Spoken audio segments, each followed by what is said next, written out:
प्रिय साथियों, नमस्कार। बिगनिंग कैरियर क्लासेस में आप सभी लोगों का स्वागत है। साथियों, आज हम एमपी पुलिस और एमपी पीएससी प्रीलिम्स को लेकर मध्य प्रदेश के करंट अफेयर्स पर विशेष चर्चा करने वाले हैं। आज हमारी जो है एमपी करंट अफेयर्स का जो है ये 5वां लेक्चर होगा। साथियों, आपको और प्रीवियस करंट अफेयर्स से देखना है तो आप YouTube channel beginning career classes पर देख सकते हैं। साथियों, ये काफ़ी इम्पॉर्टेंट है और आपको ज्ञात होगा कि अभी जो एमपी पुलिस के एग्ज़ाम हैं वो कल 8 जनवरी से कंटिन्यू होना है। तो साथियों, आप थोड़ा सा आप सभी लोगों को ऑल दी बेस्ट।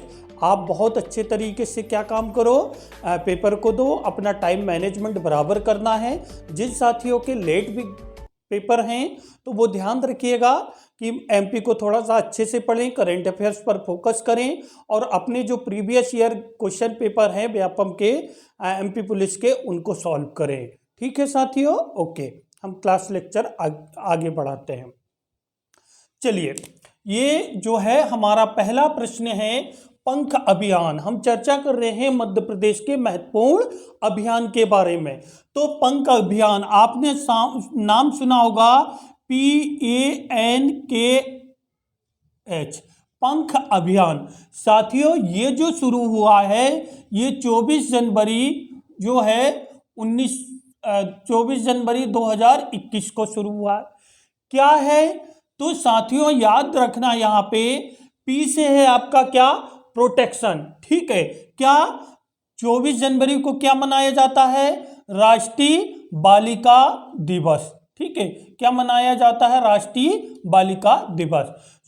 तो साथियों, मध्य प्रदेश सरकार द्वारा जो है ये पंख अभियान की शुरुआत की गई है। आप देखिए जरा, P से तात्पर्य यहाँ पे क्या है, प्रोटेक्शन से है, प्रोटेक्शन से है। ठीक है, प्रोटेक्शन से है मतलब महिलाओं की सुरक्षा से है। दूसरी चीज, ए का मतलब है अवेयरनेस। ठीक है, मतलब ये है कि महिलाओं को उनके अधिकारों के बारे में, उनकी सुरक्षा के बारे में क्या करना, जागरूक करना, उनके अधिकारों के बारे में जागरूक करना। इसके लिए जो है एन फॉर यहाँ पे न्यूट्रिशन है। ठीक है, पोषण आहार से है। अभी आपको पता होगा कि जो है एनीमिया एक बड़ी जो है बीमारी के रूप में हम कह सकते हैं, महिलाओं में ब्लड की कमी हो जाती है। ठीक है, तो ऐसी कंडीशन में न्यूट्रिशन, ठीक है, एन फॉर न्यूट्रिशन। के फॉर यहाँ पे तात्पर्य है नॉलेज से।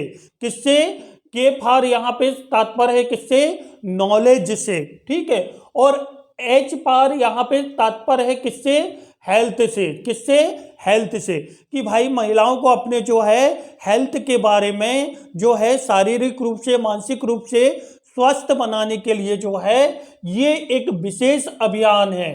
तो ध्यान रखिएगा, 24 जनवरी 2021 को मध्य प्रदेश से ये शुरू हुआ है राष्ट्रीय बालिका दिवस के उपलक्ष्य में। ठीक है, तो क्या करना, महिलाओं को क्या बनाना, अपने सुरक्षा के प्रति, उनके अधिकारों के प्रति क्या करना, जागरूक करना। ठीक है, उनको सशक्त व आत्मनिर्भर बनाना। तो प्रश्न पूछा जा सकता है, पंख अभियान किससे तात्पर्य है, तो महिलाओं की सुरक्षा और उनको जो है आत्मनिर्भर बनाने से, सशक्त बनाने से। इसके अलावा फिर दूसरा प्रश्न कहाँ से शुरू हुआ, तो मध्य प्रदेश से शुरू हुआ। तीसरा प्रश्न यहाँ पर ध्यान रखिएगा, कब शुरू हुआ, तो 24 जनवरी। 24 जनवरी किस दिवस के रूप में, तो राष्ट्रीय बालिका दिवस के रूप में मनाया जाता है। ठीक है, तो ये काफी कुछ महत्वपूर्ण प्रश्न है। ठीक है, दूसरा हम बात कर रहे हैं थैंक्स मॉम अभियान। अगला प्रश्न है कि भाई जो थैंक्स मॉम अभियान है, ठीक है, कौन सा, थैंक्स मॉम अभियान। ठीक है, ये जो अभियान चलाया जा रहा है ये भी किसके द्वारा चलाया जा रहा है, एमपी गवर्नमेंट द्वारा चलाया जा रहा है। क्यों चलाया जा रहा भैया, तो हमारे यहाँ ये है कि भाई हम अपने जो, अभी आप देख रहे होंगे दिल्ली का आपने हाल देखा होगा कि अभी जो है वहाँ पे कितना ज़्यादा एनवायरनमेंट प्रदूषित हो गया है, लोगों को स्वच्छ वायु नहीं मिल पा रही है। ऐसी कंडीशन में हम लोगों की जिम्मेदारी है कि हम क्या करें, अधिक से अधिक वृक्षारोपण करें। ठीक है। तो वृक्षारोपण को प्रोत्साहित करने के लिए थैंक्स मॉम अभियान चलाया जा रहा है मध्य प्रदेश सरकार द्वारा। ठीक है।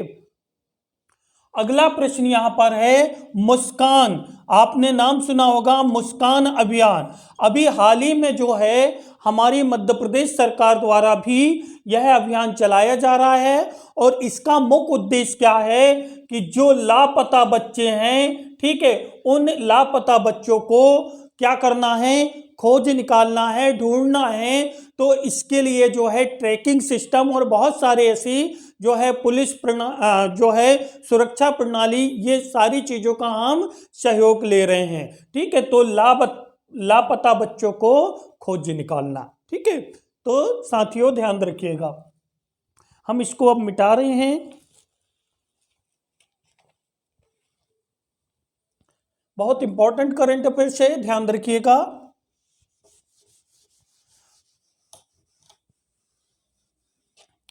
अगला हमारा जो अभियान है, अब हम इनको मिटा देते हैं। ठीक है। अगला गुड्डी अभियान। आपको पता होगा कि जो गुड्डी अभियान है ये भी किसके लिए चलाया जा रहा है। आपने देखा होगा कि हमारे यहाँ जो है पुलिस व्यवस्था जो है, पुलिस तंत्र द्वारा जो है गुड्डी एक सिंबल के रूप में है कि महिलाओं को हम क्या बनाएं, सशक्त बनाएं, आत्मनिर्भर बनाएं, उनकी सुरक्षा किस तरीके से हो। तो इसके लिए जो है एक अभियान चलाया जा रहा है जिसका नाम है गुड्डी अभियान।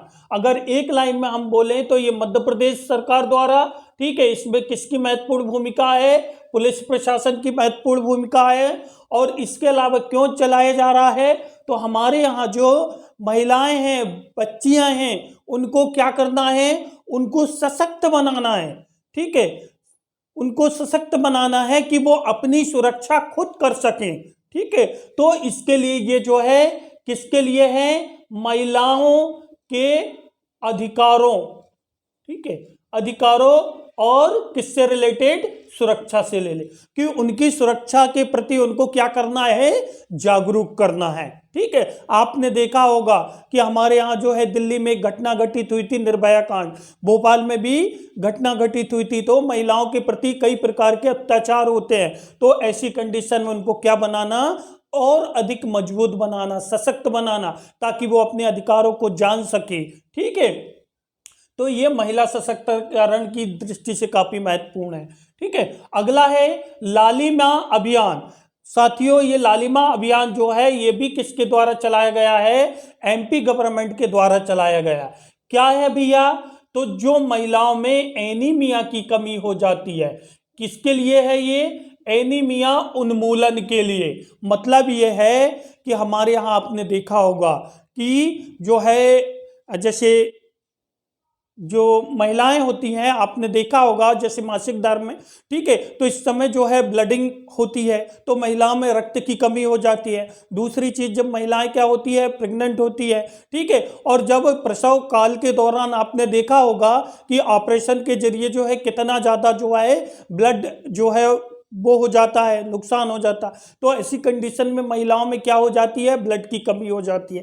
फिर इसका असर किस पर भी पड़ता है, हमारे बच्चे पर भी पड़ता है। ठीक है, बच्चा कुपोषित होता है, विकलांग होता है, ठीक है, शारीरिक मानसिक रूप से उतना तंदुरुस्त नहीं हो पाता है। और आपने देखा होगा कि मध्य प्रदेश में जो है अभी एक प्रोजेक्ट शक्तिमान चलाया जा रहा है। ठीक है, चलिए उस पर चर्चा करता हूं।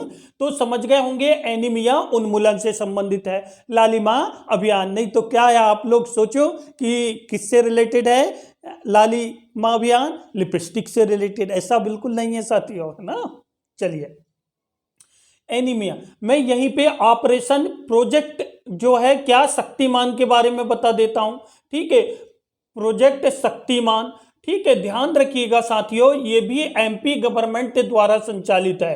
क्या, प्रोजेक्ट शक्तिमान किससे संबंधित है साथियों, तो देखिए प्रोजेक्ट शक्तिमान जो हमारे यहाँ हैं कुपोषित बच्चे, ठीक है, कुपोषित बच्चे जो हैं इनके कुपोषण को क्या करना, दूर करना है। इसके लिए सरकार क्या कर रही है, आपको पता होगा विटामिन ए की गोलियां कई प्रकार के न्यूट्रिशन जो है आंगनबाड़ी कार्यकर्ता के माध्यम से आपको जो है महिला बाल विकास मंत्रालय, ठीक है, इनके द्वारा जो है आपको प्रदान की जा रही है।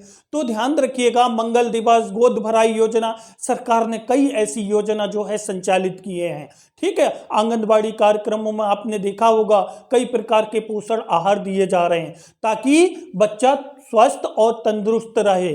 सरकार की एक बड़ी जिम्मेदारी होती है, क्यों? क्योंकि साथियों, अगर ये बच्चा कुपोषित हो गया तो फिर क्या होगा? ये शारीरिक मानसिक रूप से कमजोर हो जाएगा और फिर सरकार को कई योजनाएं संचालित करना पड़ेगा। जो एक मानव संसाधन के रूप में तब्दील होना था वो फिर हमारे लिए जो है दिक्कत हो जाती है। इसलिए हमारा जो है प्रारंभिक चरण है कि बच्चे स्वस्थ व तंदुरुस्त रहें, ठीक है। तो प्रोजेक्ट शक्तिमान किससे रिलेटेड है? कुपोषित बच्चों या कुपोषण को उन्मूलन करने के लिए, ठीक है। चलिए अगला अभियान है साथियों, मैं इसको मिटा रहा हूं।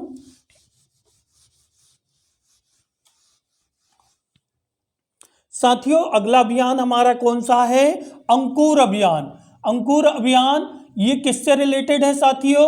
ये भी जो है अंकुर अभियान भी हमारे एमपी गवर्नमेंट से संबंधित है, अर्थात मध्य प्रदेश सरकार द्वारा चलाया जा रहा है। ये एक प्रकार का विशेष जागरूकता अभियान है। किसके प्रति साथियों? आप देख रहे होंगे कि प्रतिदिन हमारे प्रदेश के मुख्यमंत्री श्री शिवराज सिंह चौहान जी प्रत्येक दिन एक पौधारोपण कर रहे हैं। साथियों अब हम सबको मिलकर जो है पर्यावरण की सुरक्षा करना है।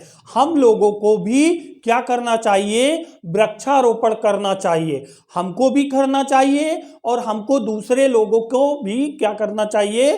प्रोत्साहित करना चाहिए। नहीं तो इसी तरीके से अगर पर्यावरण प्रदूषित हो गया तो ग्लोबल वार्मिंग जैसी समस्या निर्मित होगी, जो है अकाल आएगा, अकारण मृत्यु होगी, ये कोविड-19 जैसी कई घटनाएं होगी, ठीक है, कई प्रकार के चक्रवात आएंगे, ठीक है। तो साथियों हमको भी क्या करना चाहिए? इसी तरीके से वृक्षारोपण को जो है प्रोत्साहित करना चाहिए। आप जरा देख लीजिए बहुत सारे ऐसे अभियान चलाए जा रहे हैं, ठीक है। तो प्रत्येक क्या करना है?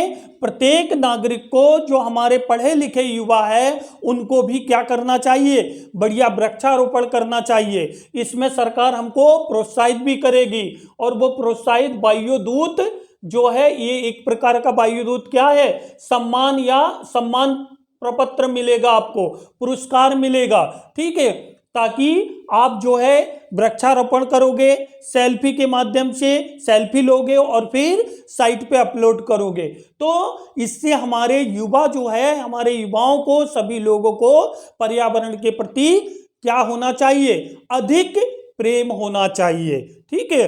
तो ध्यान रखिएगा, अब हमको पेड़ों को काटना नहीं है, उनकी सुरक्षा करना है और साथ ही क्या करना है? वृक्षारोपण के लिए हम भी प्रोत्साहित हों और दूसरे को भी प्रोत्साहित करें।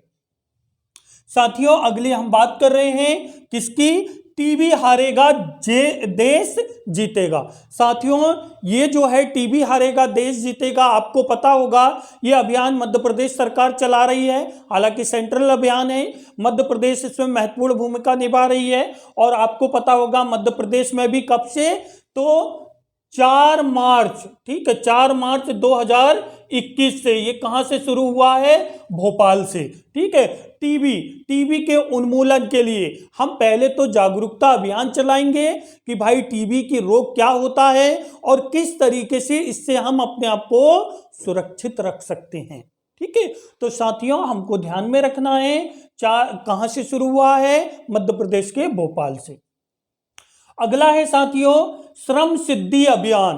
तो आपको इतना ध्यान रखना है कि ये सब जो है अधिकांश जो है कोविड-19 के दौरान शुरू हुए हैं, मतलब 2020 में। श्रम सिद्धि अभियान क्या है? आपने देखा होगा कि बहुत सारे ऐसे लोग हैं जो बेरोजगार हो गए कोविड-19 के चलते, बहुत सारे लोग जो है अपने जहां जहां वो कार्य पर गए थे वहां से वापस आ गए। ऐसी कंडीशन में उनका जो है मनरेगा में नाम नहीं जुड़ा है, तो उनको मनरेगा में शामिल करना और उनको क्या करना, रोजगार उपलब्ध कराना। मनरेगा का नाम सुना होगा साथियों आपने, कब आया था? तो राष्ट्रीय जो है रोजगार गारंटी एक्ट कब आया था? ठीक है, जिसको नरेगा भी बोलते हैं। तो राष्ट्रीय रोजगार गारंटी एक जो आया था, ये कब आया था? 2005 में आया था। ठीक है, राष्ट्रीय रोजगार गारंटी एक्ट, और लागू हुआ था ये कब? 2006 से, है ना, शायद फरवरी था, मुझे एग्जैक्ट ध्यान नहीं है, पर 2006 से शुरू हुआ था।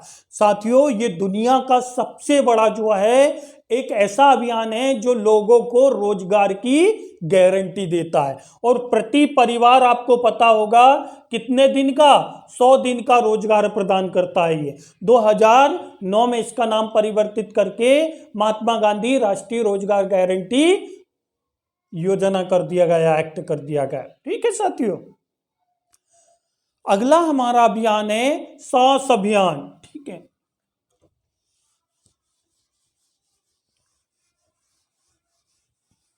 चलिए, ये श्रम सिद्धि अभियान था।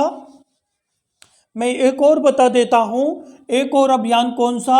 रोको टोको अभियान। ठीक है, तो रोको टोकी अभियान साथियों आपको पता होगा, अभी बहुत वैश्विक महामारी चल रही है कोविड-19। ठीक है, तो कोविड-19 अब चल रही है, तो सरकार हमारी क्या प्रयास कर रही है कि भाई जागरूकता अभियान चला रही है, सभी लोग मास्क लगाएं, ठीक है, सोशल डिस्टेंसिंग का पालन करें। लेकिन साथियों फिर भी लोग इस चीज को नहीं मानते हैं, और फिर आपने देखा होगा जब यही आपात की स्थिति निर्मित होती है तो हम सरकार को ही दोषी मानते हैं कि भाई हॉस्पिटल में बेड नहीं है, अमुक समस्या है। अरे भाई, हमको जब सरकार इतना प्रयास कर रही है तो हमको सरकार के नियम कानूनों का पालन करना चाहिए, है ना।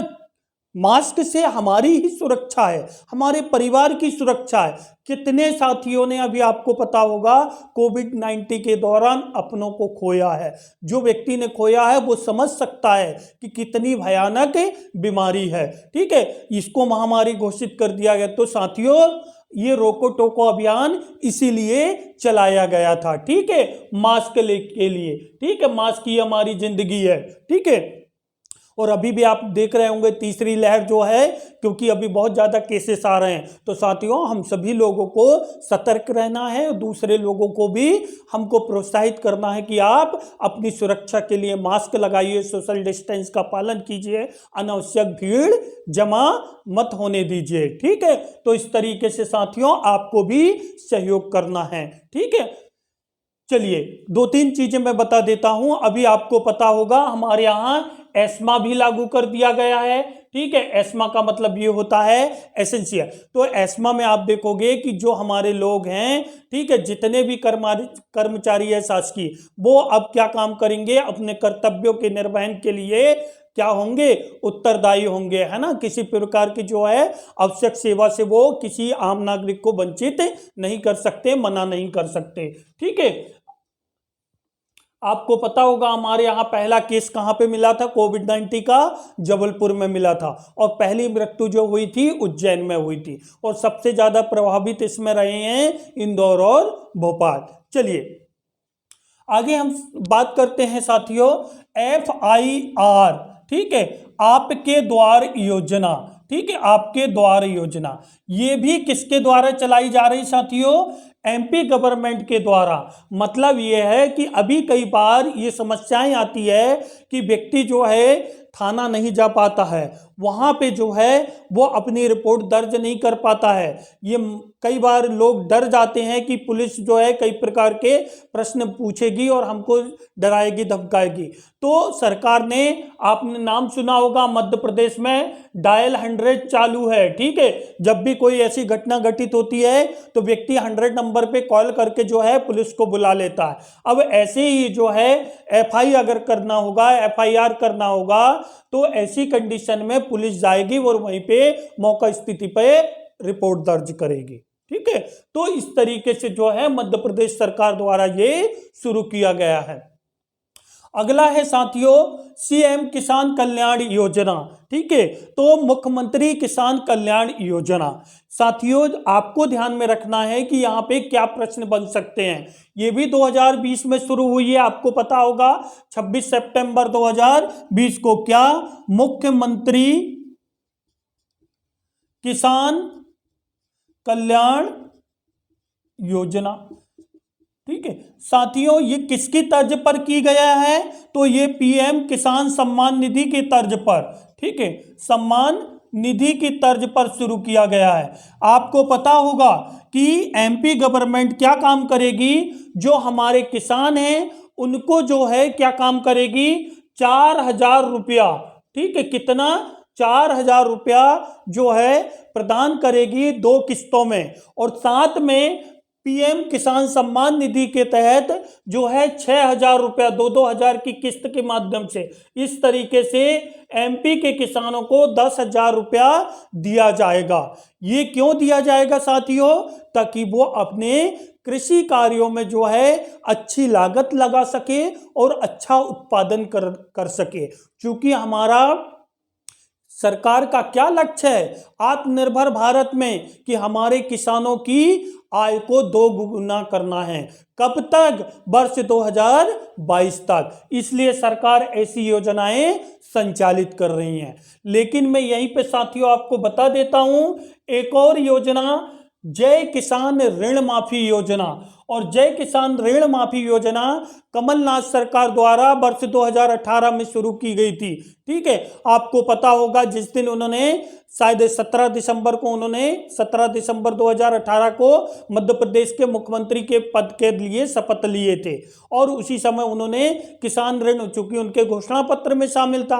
तो यहां पर प्रश्न उठते हैं कि कितने आय तक के? तो ध्यान रखिएगा, अधिकतम 2 लाख तक की ऋण माफी योजना थी।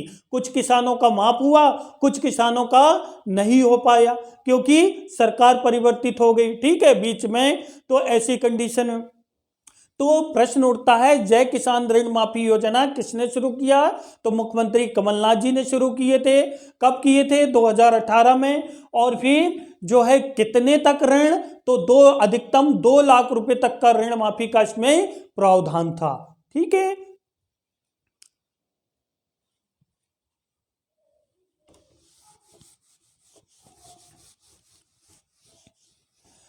साथियों अगली हम पुनः बात करते हैं, ठीक है, इंतजार आपका अभियान। ये जो इंतजार आपका अभियान,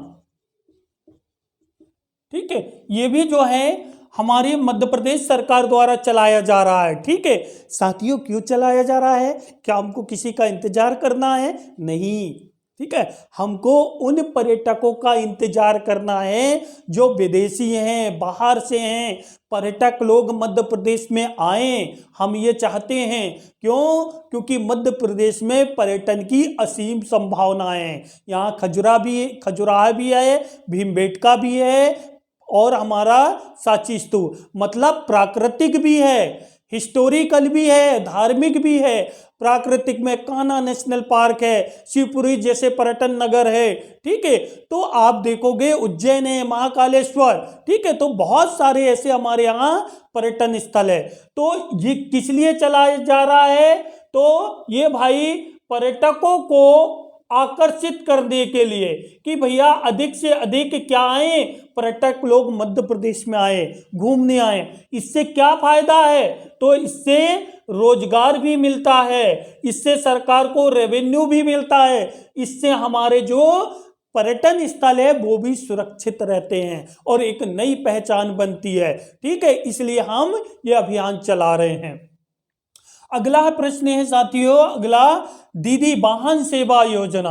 तो दीदी वाहन सेवा, ये प्रश्न आपको काफी इंपॉर्टेंट है, एमपी पुलिस में देखने को मिलेगा किसी न किसी टेस्ट पेपर में। ठीक है, तो साथियों आप देखिए, दीदी वाहन सेवा ये कहां से शुरू की गई है? झाबुआ से शुरू की गई है। यहाँ पे महिलाएं जो है क्या करेंगी? जैसे एम्बुलेंस होती है, आवश्यक इमरजेंसी सेवा, ऐसी जो है पेटलाबाद झाबुआ में भी जो है महिलाएं क्या काम करेंगी, ऑटो रिक्शा चलाएंगी, ठीक है, और वहां पे जो इमरजेंसी सेवा है लोगों को वहां तक पहुंचाएगी, ठीक है। तो इस तरीके से स्वास्थ्य सुविधाओं को प्रोत्साहित किया जाएगा, ठीक है, इसमें महिलाओं की महत्वपूर्ण भूमिका रहेगी। तो दीदी वाहन सेवा योजना कहां से शुरू हुई है, झाबुआ पेटलाबाद से, ठीक है। तो ये मैं मिटा रहा हूं, काफी इंपॉर्टेंट क्वेश्चन है साथियों।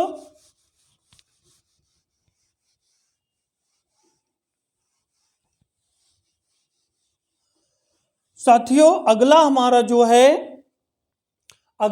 जो है कुछ महत्वपूर्ण व्यक्तित्व, हम व्यक्तित्व की बात कर रहे हैं। तो आपने नाम सुना होगा साथियों, किसका, पेमा फालिया का। क्यों चर्चा में है साथियों, अभी हाल ही में इनका क्या हो गया है, निधन हो गया है। कोविड-19 के चलते इनका क्या हो गया है, निधन हो गया है, ठीक है। और आपको पता होगा ये क्यों फेमस थे। तो साथियों यहां से आपको बहुत ही इंपॉर्टेंट प्रश्न मिलने वाला है, ठीक है। ये क्या थे, तो पिथोरा जो चित्रकला है उसके लिए ये काफी प्रसिद्ध थे।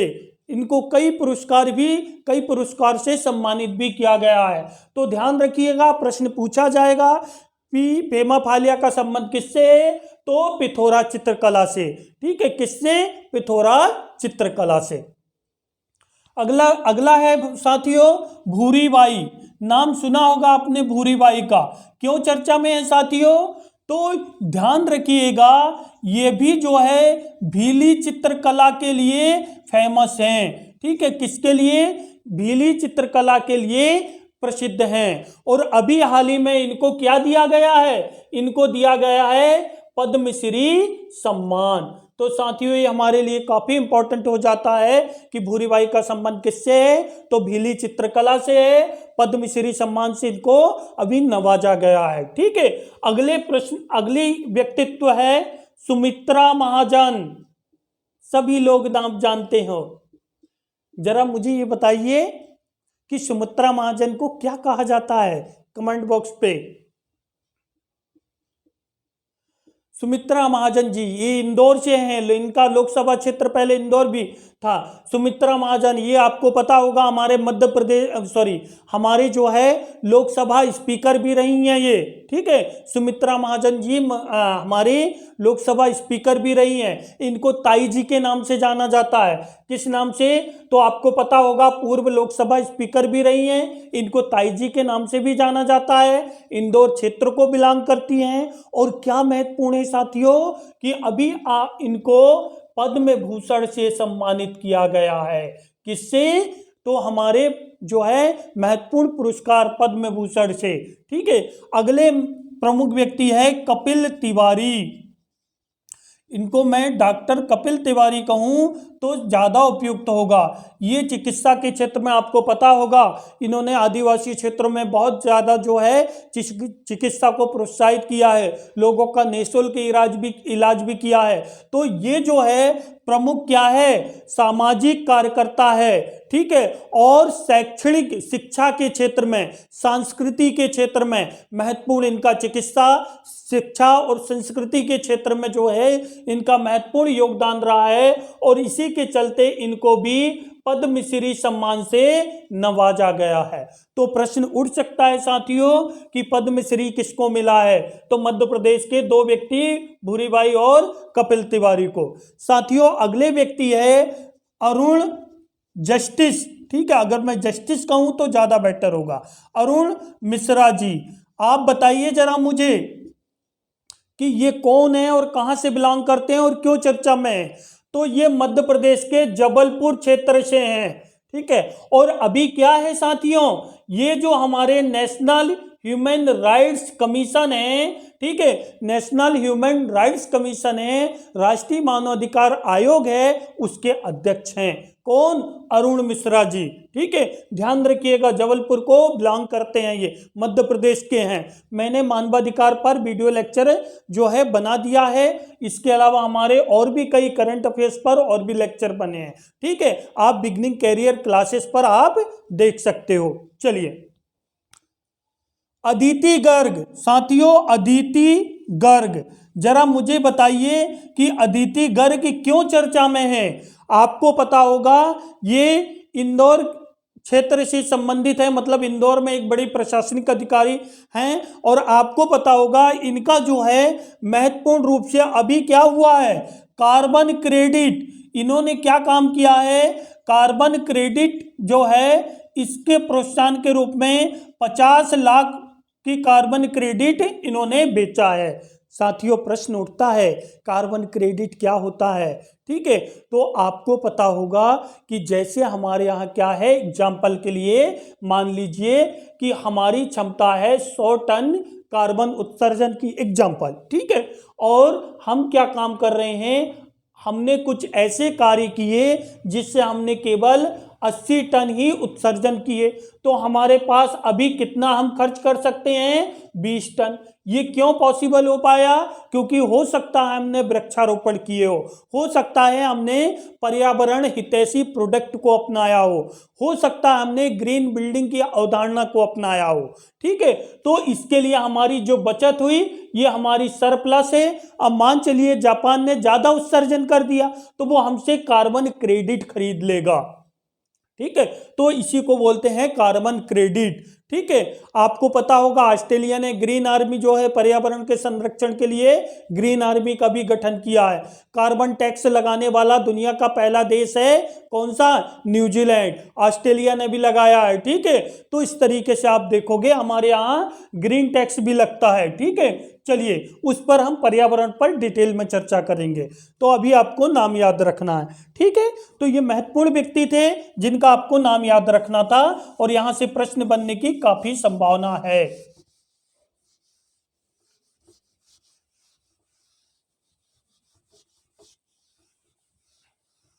साथियों अगले हम बात कर रहे हैं कुछ ऐसे चर्चित स्थलों की। तो कौन कौन से कुछ महत्वपूर्ण चर्चित स्थल, जैसे मैं आपको बता दूं कि आपने नाम सुना होगा नौरादेही सागर। ये क्या है भाई, ये मध्य प्रदेश का सबसे बड़ा अभ्यारण्य है, ध्यान रखिएगा।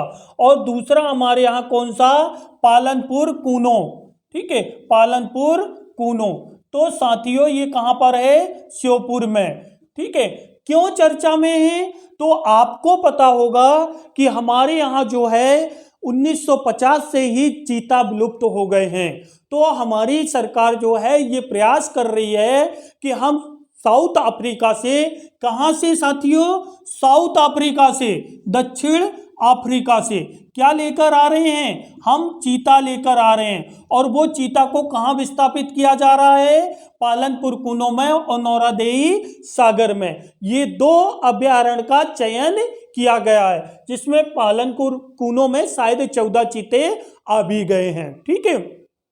अगली चीज ध्यान रखिएगा साथियों, मैं और कुछ चीजें आपको बता देता हूं कि जो पालनपुर कूनो है ये और किसके लिए फेमस है, तो एशियन लायन के लिए। और ये एशियन लायन कहां से लाए गए थे साथियों, गिर। और गिर नेशनल पार्क कहां पे है, गुजरात में। कहां पे, गुजरात में। यहां से कई एमपीपीएससी में प्रीवियस प्रश्न पूछे जा चुके हैं, ठीक है।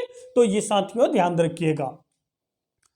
अब हमारी ऑफलाइन एमपीपीएससी की ऑफलाइन क्लासेस भी शुरू हो गई है, ठीक है। चलिए अगला प्रश्न है कि अगला जो है चर्चित स्थल है पन्ना टाइगर रिजर्व, ठीक है। अभी साथियों आपको पता होगा पन्ना टाइगर रिजर्व को जो है अभी जो है बेस्ट टाइगर रिजर्व का जो है अवार्ड दिया गया है, ठीक है। बहुत अच्छे तरीके से इन्होंने प्रबंधन किया है। दूसरा ये चर्चा में क्यों है, तो यहां पर सबसे ज्यादा अभी गिद्ध की संख्या, ठीक है, गिद्ध की संख्या में वृद्धि हुई है, ठीक है। और साथियों अगला ही प्रश्न बनता है कि किसको प्रकृति का सफाई कर्मी कहा जाता है, तो ये जो है प्रकृति का, इसको क्या कहा जाता है, सफाई कर्मी, ठीक है, सफाई कर्मी। और अभी बहुत ज्यादा जो है इनकी जो है संख्या में गिरावट आई थी, क्योंकि जो जानवरों को दी जाने वाली दर्द निवारक दवा है उसकी वजह से जो है इनके जो है लंग्स प्रभावित होते हैं और गिद्ध की संख्या में बहुत तीव्र गति से कमी हुई है। ठीक है, तो इसको बचाने के लिए एक और ऑपरेशन सेव भी चलाया जा रहा है। ठीक है, तो ये गिद्ध के संरक्षण के लिए चलाया जा रहा। चलिए अगला है पेंच टाइगर रिजर्व। ठीक है, तो पेंच टाइगर रिजर्व क्यों चर्चा में है साथियों, मैं यहाँ पे 3-4 चीजें बता देता हूं। यहाँ पे हमारे यहाँ 1972 में क्या आया था, वन्य जीव संरक्षण अधिनियम आया था। वन्य जीव संरक्षण अधिनियम कि हमारे जो वाइल्ड लाइफ है इनको संरक्षित किया जाए। ठीक है, उनके लिए अगर कोई व्यक्ति जो है, इसमें कुछ अनुसूचियां हैं, इन्वायरमेंट में पढ़ेंगे हम, जब आप देखोगे तो यहाँ पर जो है हमारे वन्य जीवों को मारना, नुकसान पहुंचाना क्या कर दिया गया है, कानूनन अपराध कर दिया गया है और सजा का प्रावधान है। ठीक है, तो 1973 में हमारे यहाँ जो है पहला टाइगर रिजर्व, टाइगर प्रोजेक्ट की शुरुआत की गई थी। और आपको पता होगा जिम कॉर्बेट जो है उत्तराखंड में, ये भारत का पहला टाइगर रिजर्व था 1973 में। साथियों फिर प्रश्न उठता है कि मध्य प्रदेश का जो है कौन सा टाइगर रिजर्व, तो मध्य प्रदेश का जो कान्हा है, ये कान्हा ही मध्य प्रदेश का प्रथम टाइगर रिजर्व है 1974 में। कंफ्यूजन बिल्कुल नहीं होना है। यहीं पे द भूर सिंह है जो इन्होंने अपना लोगो जारी किया। भूर सिंह क्या है, एक बारहसिंगा है, मध्य प्रदेश का राजकीय पशु भी है और बारहसिंगा के लिए कान्हा फेमस है। ठीक है साथियों, अगली हम बात करें। ठीक है, तो ये जो है पेंच टाइगर रिजर्व क्यों चर्चा में है कि ये कॉलर वाली, ये क्या है, एक शेरनी है। ठीक है, तो आपको पता होगा बाघिन है। ठीक है, तो आपको पता होगा कि अभी इन्होंने क्या है 29 शावक को जन्म दिया है। ठीक है, इसी वजह से मध्य प्रदेश को टाइगर स्टेट का दर्जा भी मिल पाया। और हम सेंसेक्स में बात करें तो पूरे मध्य प्रदेश में, ठीक है, कितने 526 टाइगर हैं और 526 टाइगर के साथ एमपी प्रथम स्थान पर है और इसलिए मध्य प्रदेश को पुनः टाइगर स्टेट का दर्जा मिल गया। इससे पहले ये कर्नाटक के पास था। ठीक है, कर्नाटक में 524। अब जरा सोचिए कि कितना महत्वपूर्ण है 29 शावक। ठीक है, अगले है हमारा कौन सा क्षेत्र साथियों, बाक्सबाहा। ये बाक्सबाहा एक जंगल है। ये कहाँ का जंगल है साथियों, बाक्सबाहा जंगल, ये कहाँ पे है, छतरपुर में है।